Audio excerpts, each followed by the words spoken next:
मी प्रवरा नितीन निगुडसे आपल्यासमोर सादर करीत आहे ऐतिहासिक नाटक शंभूराजेमधील औरंगजेब व वजीरचे संभाषण.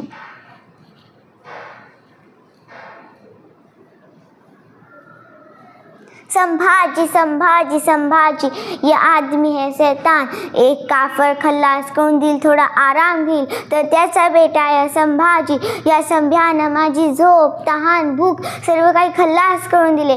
पण जर का तो माझ्या हातात सापडला तर त्याची विंचवासारखी नांगी मूळ केळासारखा उभा सोडील किंवा काकडीसारखा खाऊन टाकेन. पण काय करू रे? खावीन सरकार, तुम्ही काहीही करू नका. त्या मराठ्याच्या बच्च्याला कसं पकडायचं त्याची ही घ्या किल्ली. देखो वजीर क्या है वह पडो. आपल्याला पाहिजे असलेलं मराठ्याचं पिल्लू खाविंदांच्या चरणाजवळ सुपूर्द करण्याचे करीम खान या दासानं ठरवले आहे. त्यासाठी त्याला 15,000 मोहरा देण्याचे माबाप सरकाराने कबूल करावे. अरे 15,000 क्या 50,000 भी दे देंगे. कारण ते मराठ्याचं पोर वाघिणीचं पिल्लू उंबराचं फूल आहे.